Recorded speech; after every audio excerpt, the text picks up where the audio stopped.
নবীজি আপনাকে আমি উত্তম চরিত্রওয়ালা বানাইছি। যায়েদ বিন সানা রাদিয়াল্লাহু তাআলা আনহু আমার বন্ধুরি দীর্ঘদিন অপেক্ষায় থাকলেন, তিনি চুক্তি আবদ্ধ হইলেন অমুক তারিখের অমুক মাসে আমি আপনার কাছ থেকে চুক্তি নামা নিয়ে নিব, 80 মিসকুলের বদলায় আমি 1 মণ খেজুর নিয়ে নিব। এখনো 2 দিন বাকি অথবা 5 দিন বাকি অথবা এখনো 10 দিন বাকি। নবীজি আলী রাদিয়াল্লাহু তাআলা আনহু সহ বড় বড় সাহাবীদেরকে নিয়ে তিনি গাছের ছায়া বিশ্রাম গ্রহণ করতেছেন। যায়েদ বিন সানা রাদিয়াল্লাহু তাআলা আনহু ডাক দিয়ে বলে, ও নবীজি, আপনারা মুত্তালিব বংশের মানুষ কেন এত খারাপ? কেন আপনারা চুক্তি কইরা ওয়াদা কইরা ভঙ্গ করেন? আপনারা কেন এত খারাপ? আপনাদের বংশের মানুষ কেন এত খারাপ? আপনারা ওয়াদা করেছেন অমুক তারিখে আপনি অমুক মাসে আমার আমানত দিয়া দিবেন। ও নবীজি, আপনাদের চরিত্র কেন এত খারাপ? আপনাদের বংশের মানুষগুলো কেন এত টালবাহানা করে? কথা দিয়া কথা কেন রাখে না? আমানতের কেন খেয়ানত করে? নবীজি সাল্লাল্লাহু আলাইহি সাল্লাম দাঁড়ায় গেলেন, আলীও দাঁড়ায় গেলেন, ওমরও দাঁড়ায় গেলেন, সমস্ত সাহাবায়ে কেরাম দাঁড়ায় গেলেন। এইবার যায়েদ বিন সানা রাদিয়াল্লাহু তাআলা আনহু নবীজির সামনে দাঁড়াইয়া নবীজির কলারটা ধরলেন, নবীজির কলার ধইরা নাড়াচাড়া করে, নবী গো, আপনারা কেন এমন করেন? আপনাদের চলাচল কেন এত খারাপ? কেন আপনাদের বংশের মানুষগুলো এত খারাপ? ও মুসলমান বন্ধুগণ, যেই নবী ছিলেন রাহমাতুল আলামিন, ওয়া মা আরসালনাকা ইল্লা রাহমাতাল লিল আলামিন, যেই নবী আপনার জন্য রহমত, আমার জন্য রহমত, যেই নবী সকল কুল কায়নাতের জন্য রহমত, যেই নবী সমস্ত পশু পাখির জন্য রহমত, এই নবীজিকে যখন যায়েদ বিন সানা রাদিয়াল্লাহু তাআলা আনহু নবীজির কলার ধইরা এইভাবে ঝাঁকাঝাঁকি করতেছে, ওমরের চোখগুলো লাল হয়ে গেল, আলীর চোখ লাল হয়ে গেল। ডাক দিয়ে বলে, ও যায়েদ বিন সানা, তুমি কি আমাদের নবীকে চিনো না? তোমার সাহস দেখে তো আমার মাথাটা গরম হয়ে যাচ্ছে। আমার নবী যদি এই জায়গায় না থাকতো তাহলে তোমার কল্লাটা দ্বিখণ্ডিত করে দিতাম। নবীজি ডাক দিয়ে বলে, ওমর, ও ওমর, তুমি গরম হইও না, তুমি তার সঙ্গে খারাপ আচরণ করিও না।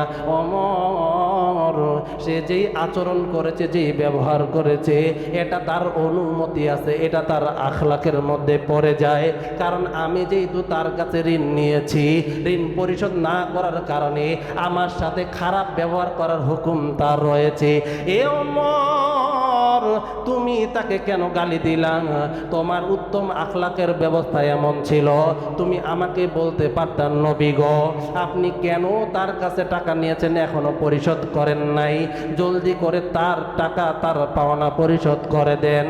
আর ওই যায়েদ বিন সানাকে তুমি বলতা, এ যায়েদ বিন সানা, তুমি যেহেতু টাকা পাও, তুমি যেহেতু অর্থ পাও, তুমি নবীজির সঙ্গে খারাপ আচরণ করা তোমার কাম্য নয়। তুমি সুন্দরভাবে বলতে পারতে, আমার টাকা আমাকে বুঝাই দেন, আমার অর্থ আমার করি আমাকে বুঝাই দেন। ওমর, তোমার আচরণ ভালো হয় নাই, তুমি তার কাছে মাপ চাইবা।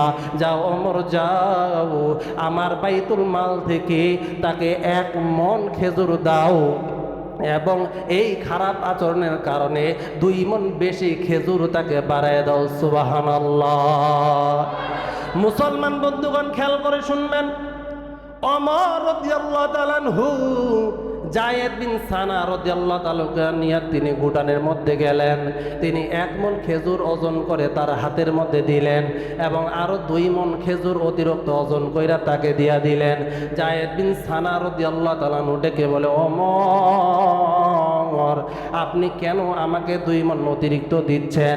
ওমর ডাক দিয়ে বলে, ও যায়েদ বিন সানা, আমি নবীজির সামনে তোমাকে অপমান করার কারণে, তোমাকে গালিগালাজ করার কারণে, তোমার সাথে খারাপ আচরণ করার কারণে আমার নবীজি 2 মণ খেজুর আমার উপরে জরিমানা করেছে।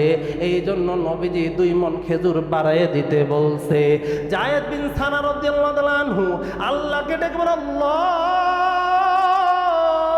শেষ জামানার নবী এমন দয়াবান, শেষ জামানার নবী এমন পরশ মনে হবে আমার জানা ছিল না।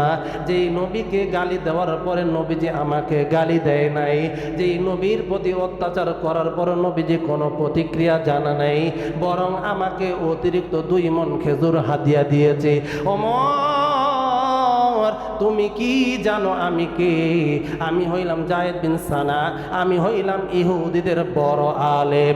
আমি আমাদের তাওরাত কিতাবের মধ্যে পেয়েছি শেষ জামানার নবী যিনি হবে তার আলামত এই আলামত হবে। আমি নবীজির চেহারা থেকে সব আলামত পেয়েছিলাম, কিন্তু একটা আলামত আমার ভিতরে অস্পষ্ট ছিল। এই আলামত আমি আজকে তদন্ত করে পেয়েছি। ওমর, আমি এখন আর দেরি করব না, আমি নবীজির হাতে হাত রেখে কালেমা পড়ে মুসলমান হব। সুবহানাল্লাহ। মুসলমান বন্ধুগণ, খেয়াল করে শুনবেন, আপনার আখলাক কেমন হওয়া দরকার? নবীজির আখলাক ছিল খুলুকে আযীম, খুলুকে হাসানা বলা হয়। আপনাকে একজন মানুষ প্রহার করেছে, একটা প্রহার করেছে, আপনি তাকে একটা প্রহার করেছেন। আর খুলুকে কারিম বলা হয়, আপনি একটা প্রহারের আঘাত পাইয়া তাকে আপনি একটা প্রহার করেন নাই, তাকে আপনি মাফ করে দিয়েছেন। আর খুলুকে আযীম বলা হলো, আপনার প্রতি মানুষ জুলুম করেছে, আপনার প্রতি মানুষ অন্যায় করেছে, আপনার সম্পদ মানুষ চুরি করে নিয়েছে, কিন্তু আপনি তার কোনো প্রতিক্রিয়া জানান নাই, তার প্রতি আপনি চড়াও হন নাই, তাকে আপনি আঘাত করেন নাই, তাকে আপনি মাফ করে দিয়েছেন এবং মাফ করার পরে তাকে কিছু হাদিয়া দিয়েছেন। নবীজি সাল্লাল্লাহু আলাইহি সাল্লামের ভাষায় বলা হয় এটাকেই খুলুকে আযীম বলা হয়। আর এই আখলাক ছিল আমাদের নবী, বিশ্ব নবী রাসূলুল্লাহ সাল্লাল্লাহু আলাইহি সাল্লামের। সুবহানাল্লাহ। যায়েদ বিন সানা রাদিয়াল্লাহু তাআলা আনহু নবীজির সামনে দাঁড়াইলেন, ডাক দিয়ে বলেন, নবী গো, আপনি আমাকে মাফ করবেন ইয়া রাসূলুল্লাহ, ইয়া হাবিবাল্লাহ। আমি আপনার কলার ধরে টানাটানি করেছি, আপনাকে গালি দিয়েছি, আপনার বংশকে গালি দিয়েছি। নবীজি, আমার উদ্দেশ্য আপনাকে গালি দেওয়া ছিল না, আমি হইলাম ইহুদিদের একজন বড় আলেম।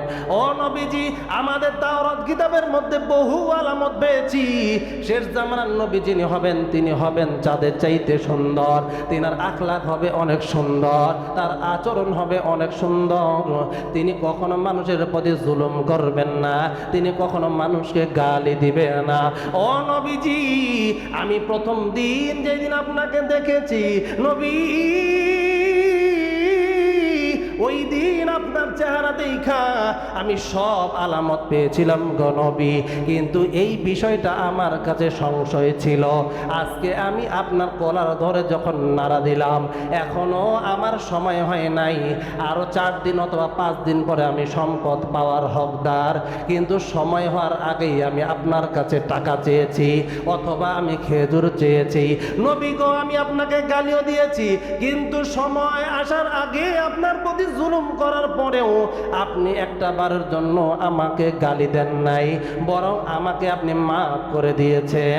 এবং জরিমানা হিসেবে ওমর যখন খারাপ আচরণ করেছে আমাকে 2 মণ খেজুর বেশি হাদিয়া দিয়েছেন। নবীজি, আমি শেষ আলামতটাও পেয়েছি, এখন আর দেরি করব না, পরে নিলাম লা ইলাহা ইল্লাল্লাহু মুহাম্মাদুর রাসূলুল্লাহ সাল্লাল্লাহু আলাইহি সাল্লাম। যায়েদ বিন সানা রাদিয়াল্লাহু তাআলা আনহু ডাক দিলেন, নবীজি, আমি আপনার হাতে হাত রেখে কালেমা পড়ে মুসলমান হইলাম, যে সম্পদের কারণে আপনার সাথে আমি খারাপ আচরণ করেছি, নবীজি, আমি আমার সম্পদের অর্ধেক আল্লাহ রাস্তায় দান করে দিলাম। সুবহানাল্লাহ। নবীজির আচরণ ছিল খুলুকে আযীম। জিনার প্রতি জুলুম করলে নবীজি জুলুম করতেন না, যাকে গালি দিলে নবীজি গালি দিতেন না, বরং মাফ করতেন এবং হাদিয়া দিতেন। এই উত্তম আচরণ আপনার আমার ভিতরে থাকার দরকার আছে না নাই? যায়েদ বিন সানা রাদিয়াল্লাহু তাআলা আনহু বলেন, নবীজি আমি আর দেরি করব না, আপনার হাতে হাত রেখা এখনই কালমা পড়ে মুসলমান হইলাম, আমার সম্পদের অর্ধেকটা ইসলামের জন্য আমি দান করে দিলাম। সুবহানাল্লাহ। নবীজির আচরণ কেমন ছিল?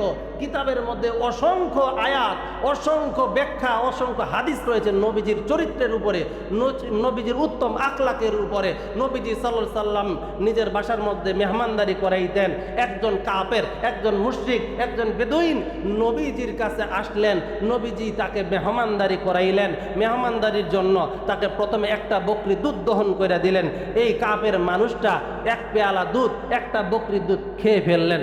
নবীজি আরেকটা বকরি দুধ দহন করে দিলেন, এটাও তিনি খেয়ে ফেললেন। নবীজি আরেকটা দিলেন। এইভাবে একটা একটা করে 7টা বকরি দুধ দহন কইরা এই কাফের মেহমানের কাছে যখন দিছে, তিনি 7 পেয়ালা 7 বকরির দুধ তিনি খেয়ে ফেলেছেন। নবীজি কিছুই বললেন না, সুন্দর মুখে হাসি মুখে বিদায় দিলেন নবীজি তাকে। নবীজির কাছ থেকে এই কাফের বিদায় নিয়ে চলে গেলেন। কিছুদিন পরে আবার আসছেন, আয়েশা নবীজির ঘরে বসছেন, তো নবীজি আবার তাকে মেহমানদারি করানোর জন্য বসলেন। নবীজিকে বলেন, ইয়া রাসূলুল্লাহ, আপনি কোন নবী? শেষ জামানার নবীজি এত সুন্দর হবে, তার আখলাক যে এত সুন্দর হবে কখনো কল্পনা করি নাই। ইয়া রাসূলুল্লাহ, ইয়া হাবিবাল্লাহ, আমি প্রথম দিন আসার পরে আপনি আমাকে একটা একটা করে 7টা বকরির দুধ দহন করে খাওয়াইছেন। আমি তো মুসলমান নই, আমি তো আপনার দলের ছিলাম না, এরপরেও তো আপনি আমার প্রতি কোনো খারাপ ব্যবহার করেন নাই, আপনি আমার সাথে ভালো ব্যবহার করে বিদায় দিয়েছেন। ওগো নবী, আজকে আমি শুধু মুসলমান হওয়ার জন্য আসি নাই, ইমানকে পরিপূর্ণ নিয়া আপনার হাতে হাত রেখা কালমা পড়ে মুসলমান হইলাম। সুবহানাল্লাহ। এইবার নবীজি সাল্লাল্লাহু আলাইহি সাল্লামের হাতে হাত রেখা কালমা পড়ে যখন মুসলমান হইলেন, নবীজি সাল্লাল্লাহু আলাইহি সাল্লাম তাকে আবারও বসাইলেন। একটা বকরি দুধ দহন কইরা আইনা নবীজি তার হাতের মধ্যে দিলেন। এই সাহাবী এখন, এই কাফের মানুষটা এখন সাহাবী হয়ে গেল। তিনি এইবার প্রথম পেয়ালা, প্রথম বকরির দুধ পান করার সঙ্গে সঙ্গে দ্বিতীয় বকরির দুধ দহন করে যখন আবার তারে দিছে, তিনি বলেন, ইয়া রাসূলুল্লাহ, আমার পেটটা তো ভরে গেছে। আল্লাহু আকবার। এইবার সাহাবী ডেকে বলেন, ইয়া রাসূলুল্লাহ, পূর্বে যখন এসেছিলাম 7টা বকরির দুধ আমি একাই খেয়েছি, পান করেছি, আজকে দেখি একটা বকরির দুধেই পান করার পরে আর খাইতে পারি না। নবীজি সাল্লাল্লাহু আলাইহি সাল্লাম বলেন, ও সাহাবী, তুমি কি একটা হাদিস শুনো নাই? ইমানদার মুমিন এক অন্তে খায়, কাফের মুশরিক 7 অন্তে খায়। তুমি যখন ইমানি সুদা পান করেছ, ইমানি আলো নিজের ভিতরে ঢুকাইছো, আমার আল্লাহ রাব্বুল আলামিন তোমার পেটের মধ্যে এমন নূর দিয়া দিছে, কাফের অবস্থায় 7 বকরির দুধ তুমি খেয়েছো, তোমার পেট ভরে নাই, পান করেছো, পেট ভরে নাই। ইমানি নূরের কারণে 1 বকরির দুধের দ্বারাই তোমার পেট তৃপ্ত হয়েছে। তৃপ্ত করে দিয়েছেন কে? আরেকবার বলুন, কে? নবীজি সাল্লাল্লাহু আলাইহি সাল্লামের হাতে হাত রেখা তিনি কাফের মুশরিকরাও মুসলমান হয়েছেন। নবীজির আখলাক এত সুন্দর ছিল, নবীজি সবসময় যুদ্ধ করতে হয় নাই। নবীজির আখলাকের কারণে, নবীজির চরিত্রের কারণে, নবীজির সুন্দর ব্যবহারের কারণে কাফের মুশরিকরা নবীজির হাতে হাত রেখা মুসলমান হইতো, নিজেদের অর্থ সম্পদ দিয়া দিত, নবীজির জন্য জীবন দিতে তৈরি থাকতো। কিন্তু আমরা মুসলমান, আজকে নবীর উম্মত দাবি করি, মুসলমান দাবি করি, নবীর সুন্নত জীবনে নাই, নবীজির আখলাক জীবনের মধ্যে নাই। যত বেদাতি ভণ্ডামি কাজ করি, আবার আমরা নবীর আশেক দাবি করি। আল্লাহর কসম করে বলি, এরা কখনো নবীর আশেক হতে পারে না, নবীর উম্মত হতে পারে না। এরা হলো বেদাতি, এরা হলো গুনাহগার, এরা হলো নবীজির প্রকাশ্য দুশমন। কথা বলুন, ঠিক কিনা? নবীজির আখলাক যারা লঙ্ঘন করবে, নবীজির সুন্নতের যারা অপব্যাখ্যা করবে, নবীজি যা করতে বলেন এই যা তা করবে, তারা যদিও মনে করে তারা নবীজির আশেক, তারা জীবনেই নবীজির আশেক নয়, তারা হইল দুনিয়ার জমিনে পাগল শয়তান, বেপথে আছে। কথা বলুন, ঠিক কিনা? এরকম একজন সাহাবী, নাম হচ্ছে, তার নাম হচ্ছে আসাদ। তিনি মদিনায় থেকে রওনা হচ্ছেন মক্কায়, তিনি হজ করবেন। আগের জামানায় ইহুদিরা, আগের জামানায় কাফেররা, আগের জামানায় মুশরিকরা হজ করত। তো তিনি এখন মদিনার রাস্তা দিয়া, তিনি মদিনার রাস্তা দিয়া মক্কায় যাইতেছেন, হজ করবেন। তিনার পাওয়ার কি? তিনার পাওয়ার হলো, তিনি যেই দেশে থাকেন, তিনি যেই শহরে থাকেন, যত গম, যত জব, যত আটা আসে মক্কায়, তা ওনার নিয়ন্ত্রণে আসে। উনি যদি বলে যে পাঠান, তাহলে গম, তাহলে জব, তাহলে আটা মক্কায় আসে। আর যদি উনি বলেন না, তাহলে কোনোটাই আসে না। তিনি যখন করলেন মক্কা থেকে যাবেন মদিনার রাস্তা দিয়া। তো মদিনার রাস্তা দিয়ে যখন যাচ্ছিলেন সাহাবীরা তাকে আবদ্ধ করলেন, তাকে বন্দি কইরা নবীজির কাছে নিয়ে আসলেন। মসজিদে নববীর খুঁটির মধ্যে তাকে শিকল দ্বারা আবদ্ধ করলেন। নবীজি 3 দিন পর্যন্ত 5 ওয়াক্ত নামাজ পড়ার জন্য মসজিদে আসতেন, তাকে সালাম দিতেন, তার খোঁজ খবর নিতেন, নামাজের পরে ওয়াজ নসিহত করতেন। এই সাহাবী ওই জায়গায় শিকল দ্বারা আবদ্ধ থাইকা নবীজি 3 দিন আখলাক দেখেছেন, ব্যবহার দেখেছেন, উত্তম চরিত্র দেখেছেন, নবীজির ওয়াজ শুনেছেন, নসিহত শুনেছেন। 3 দিন যখন শেষ হয়ে গেল, নবীজি সাহাবীকে বলেন, ও সাহাবীরা যাও, তাকে শিকল থেকে আবদ্ধ করে দাও, তাকে ছেড়ে দাও। সাহাবীকে যখন ছেড়ে দেওয়া হলো, সাহাবী শিকল থেকে মুক্ত হওয়ার পরে পাশেই ছিল জমজম কূপ, পাশেই ছিল কূপ, কূপের মধ্যে গিয়া তিনি গোসল করলেন। গোসল করে আইসা মসজিদে নবীর মধ্যে ঢুইকা নবীজির হাতে হাত দেইকা কালেমা পড়ে মুসলমান হয়ে গেলেন। সুবহানাল্লাহ।